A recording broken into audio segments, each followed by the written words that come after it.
Assalamualaikum warahmatullahi wabarakatuh. Bersama saya Bung Soren dalam sebuah kisah.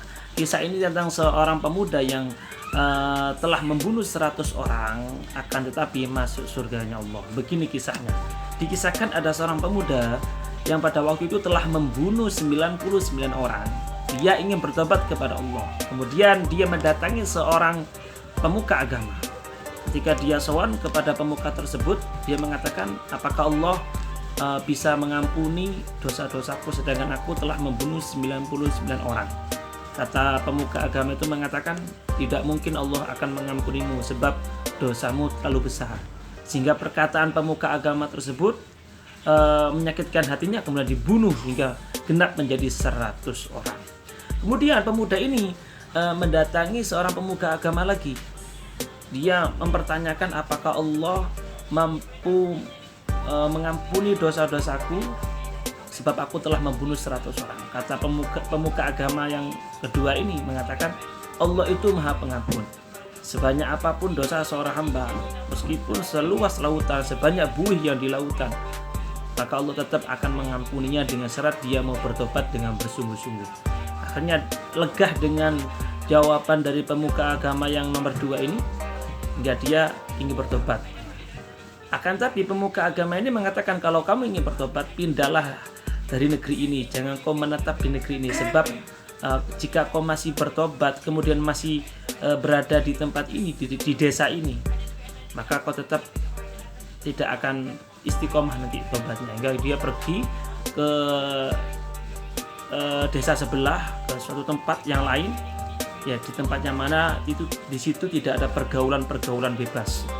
Ketika dalam perjalanan, pemuda ini di tengah-tengah perjalanannya dia meninggal dunia. Ketika kematian pemuda ini, datanglah 2 malaikat. Dua malaikat ini berdebat. Yang satu mengatakan bahwa pemuda ini masuk surganya Allah. Yang kedua mengatakan bahwa pemuda ini masuk nerakanya Allah. Alasan yang pertama, sebab dia mau bertobat, cuma dia meninggal di tengah jalan. Yang nomor 2, malaikat yang nomor 2 mengatakan dia tetap masuk neraka karena dia tidak sempat bertobat ke desa sebelah. Akhirnya permasalahan itu disampaikan kepada Allah, wahai Allah, bagaimana kasusnya pemuda ini, apakah dia masuk neraka apa surga? Kata Allah mengatakan, ukur jarak antara dia bertobat ya menuju tempat kebaikan desa sebelah dari ukuran dia berangkat dari kematiannya, sehingga diukur. Ketika diukur jarak antara dia berangkat dengan jarak kematiannya, kemudian diukur juga antara desa dia mau bertobat dengan kematiannya, kok ternyata lebih dekat ke desa kebaikan, alias dia ingin bertobat.